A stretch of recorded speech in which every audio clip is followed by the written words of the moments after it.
رب العالمين وبسم الله الرحمن الرحيم وأشهد أن لا إله إلا الله وأشهد أن سيدنا محمدا عبده ورسوله صلى الله عليه وسلم وعلى آله وصحبه أجمعين.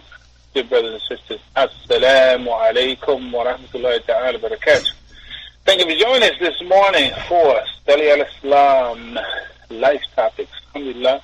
Our focus is on building a model community, and welcome you to this installment. I am Imam Faheem Shuaibe of Masjid al-Theme, Oakland, California.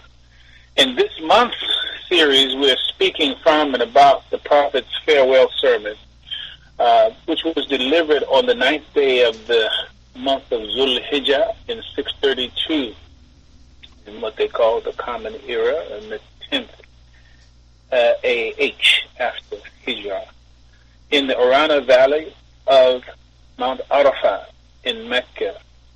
We're addressing some of the warnings that the Prophet ﷺ that he gave, that we should be particularly mindful of, lest we suffer the fate of those who erred before us.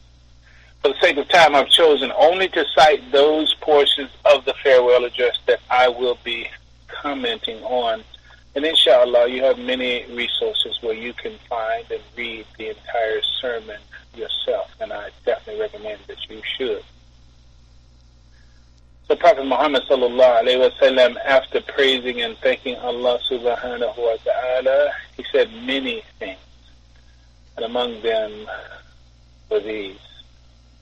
He said, "O people, just as you regard this month, this day, this city as sacred, so regard the life and property of every Muslim as a sacred trust.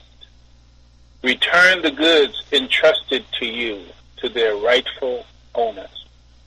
Alhamdulillah Rabbil Alameen. I'm only really focusing on the word trust. And there's an ocean, I can even say a universe of information in every aspect of what the Prophet said. But we're going to focus on the issue of trust. A couple of examples come to mind in terms of the quality of the Prophet's integrity, and that was modeled by those who closely followed him and emulated him. Abu Bakr is one of them.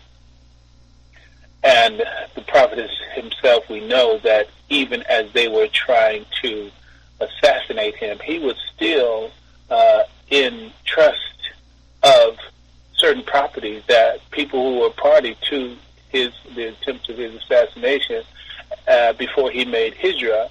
But even when he made Hijrah, he left those things that were given to him on trust to be returned to the people who had entrusted with him. And again, some of whom were parties to the conspiracy to kill him.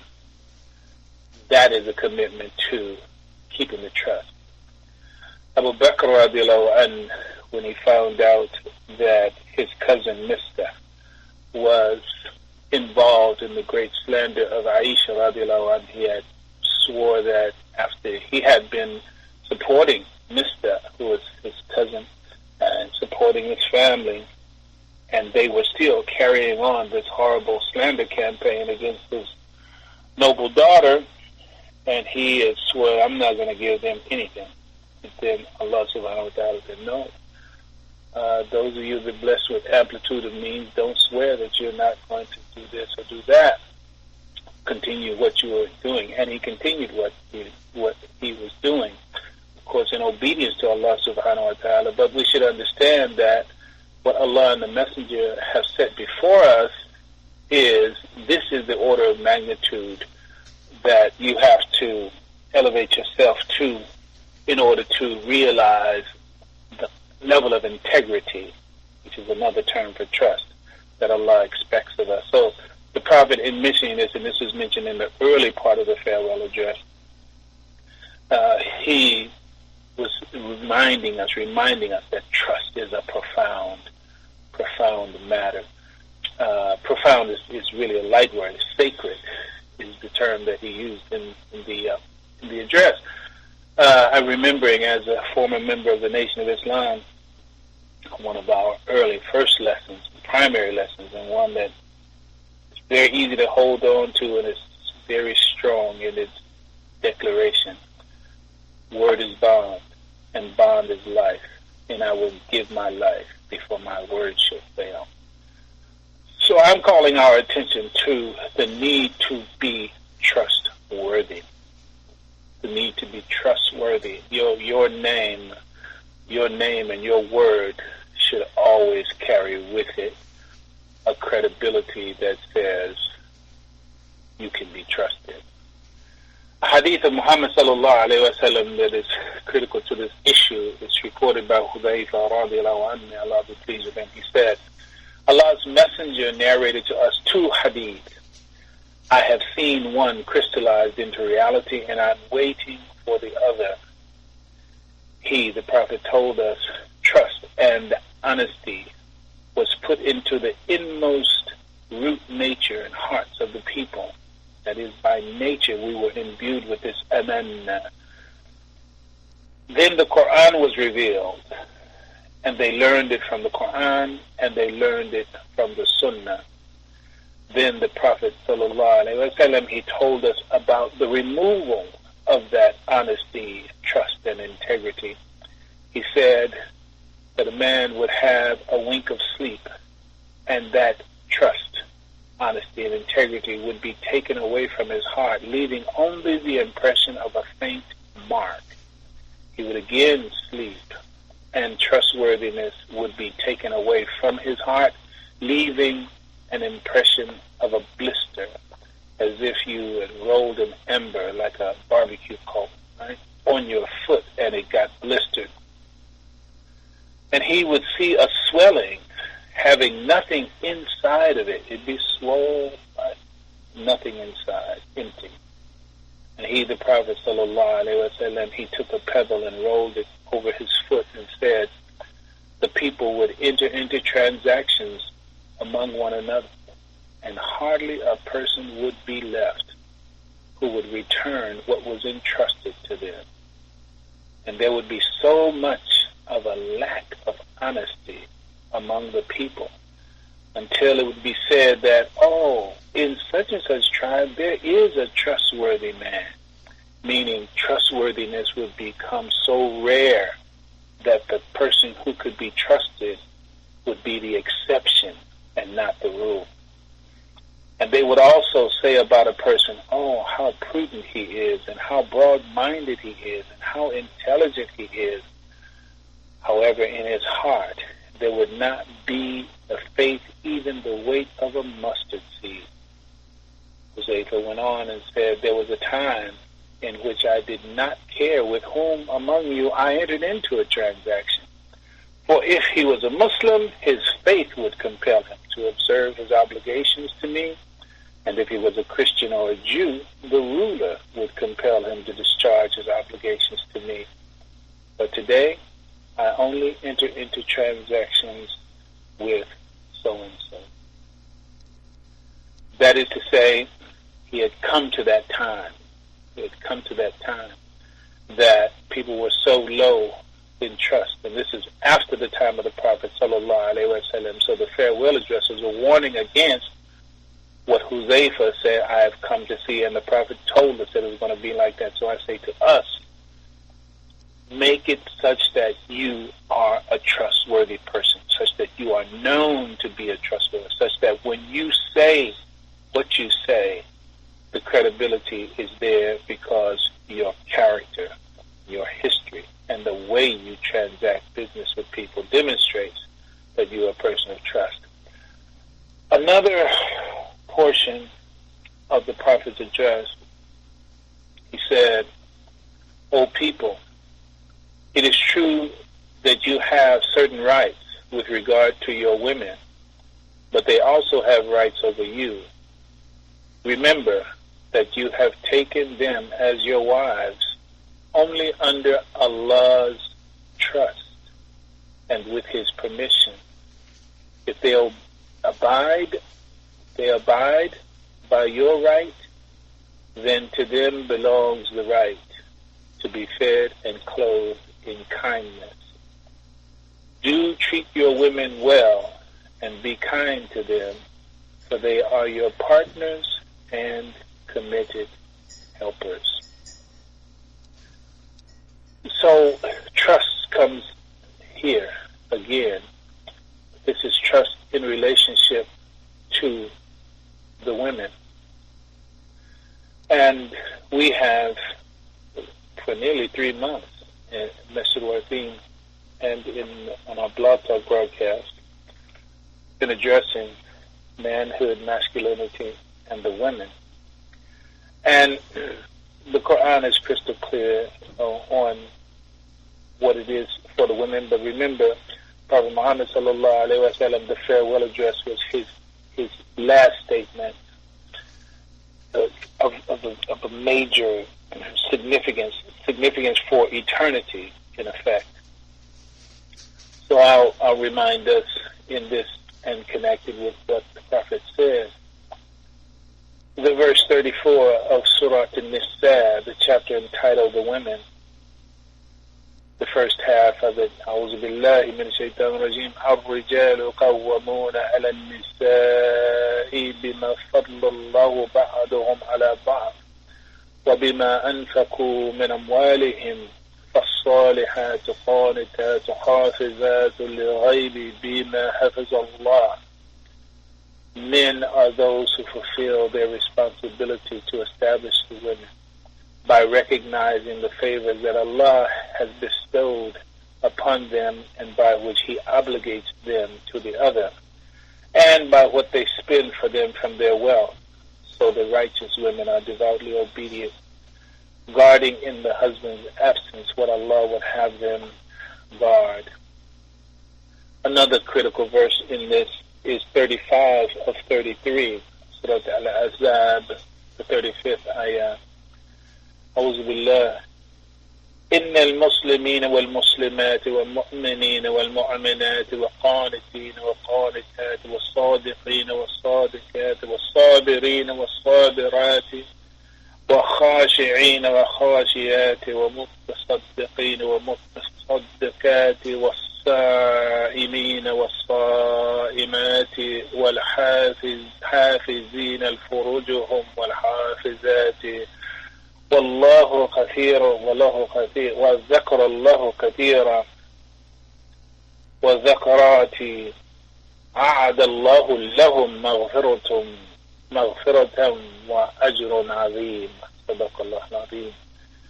An expression of this is for the Muslim men and the Muslim women, the believing men and the believing women, the devout men and the devout women, the true men and the true women, the women who are patient and constant and the men who are patient and constant, and the women who humble themselves and the men who humble themselves, and the women who give in sadaqah and charity, and for men who give in sadaqah and charity, and women who fast, and the men who fast, and women who guard their chastity, and for the men who guard their chastity, and the women who engage much in Allah's remembrance, for them, and the men who engage much in God's remembrance, for them Allah has prepared forgiveness and a great reward. Sadaqallah al-Azim. Alhamdulillah. So the Prophet, we mentioned here that you have taken them on trust and with his permission. Another very important thing, and maybe the hadith will mention later, the trust. Trust is a major matter, and not just a matter in the context of trustworthiness, integrity, and honesty, but trust as it relates to free will. Trust as it relates to free will. Allah subhanahu wa ta'ala offered this freedom to everything in creation, but everything in creation rejected it except man. Man accepted it, and because of that, there are consequences for the choices that man makes. But Allah subhanahu wa ta'ala has made that trust sacred at the highest level. So the trust that, as represented by our free will, our freedom to choose and to decide to do or not do in accordance with what Allah has commanded, Allah has made even that sacred. You can believe in Him or not believe in Him.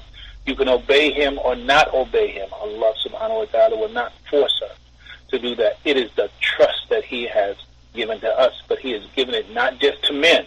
He's given it to women as well. So women have that free choice. So where before the coming of the Prophet sallallahu alaihi wasallam and the establishment of the Islamic way, women were compelled into marriages and very easily dismissed from marriages.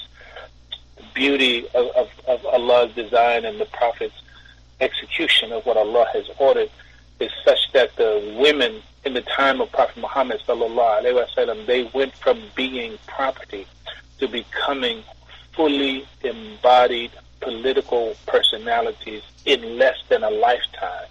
In less than a lifetime. And there are battles that are still being fought by women today to get equal treatment for providing the same kinds of services and doing the same kind of work that men do. And this is, 200 and round figures, 50 years, let's say, after the establishment of the Republic.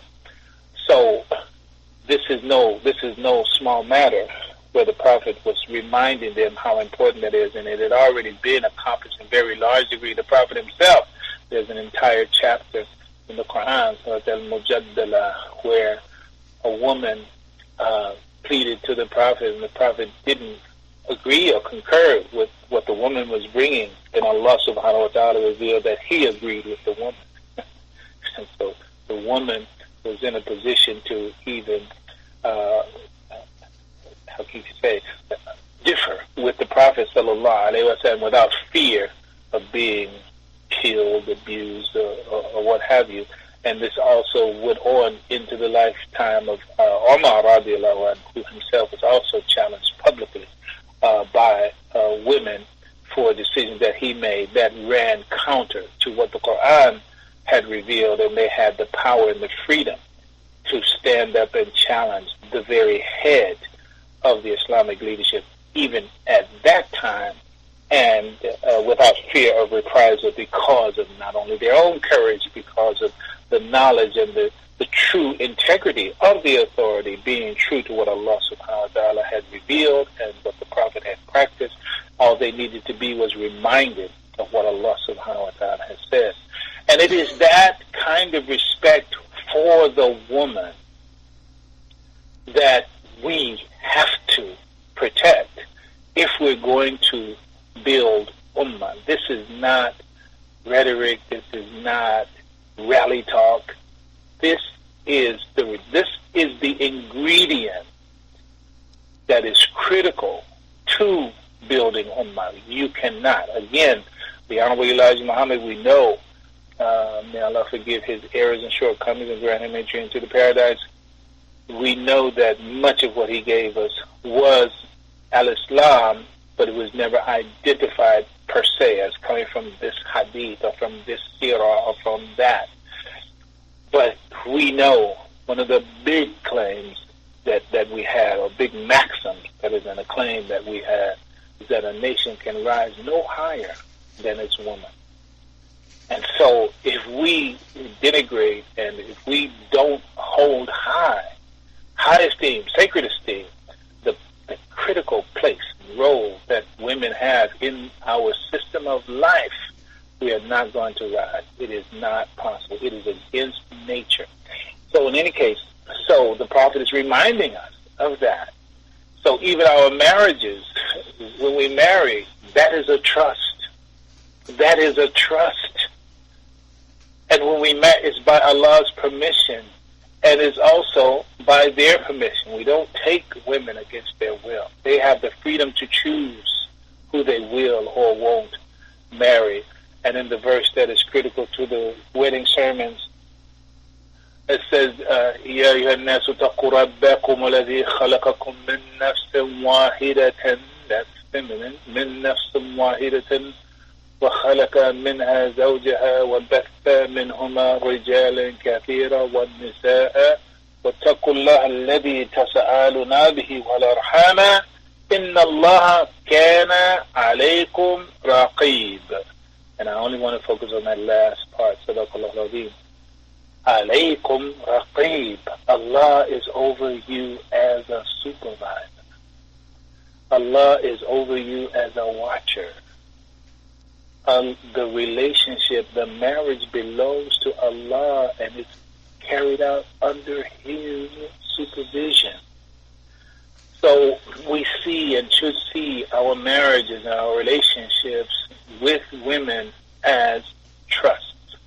And we should recognize that the supervisor is Allah, and our job is to recognize, to execute our duty, to protect the rights, your own and those of others.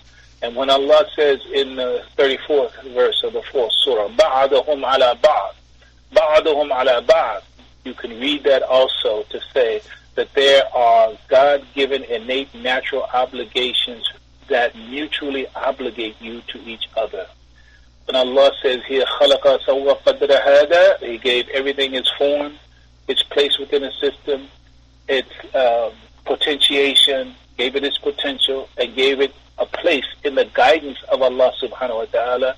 When Allah created us in the male form and created us in the female form, هُوَ الَّذِي خَلَقَهُ عَتَعُ كُلِّ شَيْءٍ, gave everything its form, خَلَقَهُ كُلِّ شَيْءٍ ثُمَّ هَذَا, and upon that form He gave guidance. So the guidance is in the form. So the siwar, the place that we are in the system, is first primarily predicated upon, okay, well, look in the mirror. Look in the mirror. What form do you see? You see a male form? Okay, well, you have male obligations. You see the female form? Okay, you have female obligations. You see the male form? You have male responsibilities. The female form? You have female responsibilities. You see the male form? You have male rights to be respected. Female form? You have female rights to be respected. Now, you all work together, respecting the rights and the duties and the responsibilities, بَعْضُهُمْ عَلَى بَعْضٍ, and that is the way by which you will begin the dynamic interaction that cultivates both of your potentialities, and they can be realized according to the order of Allah and what Allah has made possible for you in that relationship and out of your nature, and that is how you're going to realize the great treasure that is in you as a man and as a woman. So the message, however, like Prophet Muhammad sallallahu alaihi wasallam, when you understand, especially at this early time of Al-Islam, these are the same people who were burying their girl children alive. These are the same people. Remember, all of what happened, this is in the 10th year of Hijrah. This is after 13 years of oppression, rejection, etc. But 10 years after the Hijrah, so you still have living people who had buried their girl children alive, and all the other types of abuses that came upon women. So he's talking to that group. So when statements are made in this one, for example, it says, if you abide by your right, then to them belongs the right to be fed and clothed in kindness. Now, I know. There's trying to be nice, but there's just one word, please. I know there's some idiots out there that will read this hadith and say, all I owe her is clothes and food. And say, Assalamu alaikum. Yeah. So the idea is, no, listen, this is the Prophet speaking to people who just learned how to treat them like human beings and not like animals and property. Women would be inherited with the other properties of the man by the sons. So for the Prophet at this time and at this stage to say, look, they have a right to be fed and clothed in kindness. We could talk about slavery, we could talk about alcohol, we could talk about all those and the graduations by which these things were eliminated, and the system as it was set up by virtue of Al-Islam, because Al-Islam deals with us as we really are as human beings, and there's a reality to us as human beings. You don't just jump from A to Z. You've got to move gradually from that. So, to abbreviate the comments here, understand this is an abstract. This is an abstract. So when it says they have the right to be fed and clothed in kindness, that's an abstract statement. The abstract meaning that it's true, but it's without the details. No, feeding and clothing them and being kind, that's not the only thing that you're supposed to do. That's the beginning. That's the cornerstone. And what will elaborate out of that as you grow and evolve because of your nature being stimulated in that correct male behavior, then the higher, more elaborated things that you should do, they're going to come out naturally because your natural human conscience is going to be awakened. Your natural sense of male responsibility is going to be awakened, and your empathy and your sympathy and your compassion and your potential for qawwamuna ala nisa, for the establishment of the women, is going to come out. So, mashallah. So the Prophet says, and in another place where the Prophet, he said, surely the best among you is the one who is best in the treatment of their wives. I am the best among you in the treatment of my wives. So the Prophet, he models for us what is supposed to be done. Not yet. Did the Prophet do more than feed and clothe and be kind to his wives? Okay, well then that's your model. As he said, when Allah put the amana in the nature, he said, then it was revealed in the Quran, and it was learned from the Quran and learned from the Sunnah. So this is fundamental, but it's much more elaborated when you mature in taqwa and obedience to Allah. So the Prophet said, do treat your women well and be kind to them, for they are your partners and committed helpers. So Prophet Muhammad sallallahu alaihi wasallam, he's pointing out to us that the value and the importance of women's voices can't be overstated. There's a hadith of Muhammad sallallahu alaihi wasallam where he said, "Ad-dunya mata'un wa khayru mata'i ad-dunya al-marratu as-salihat."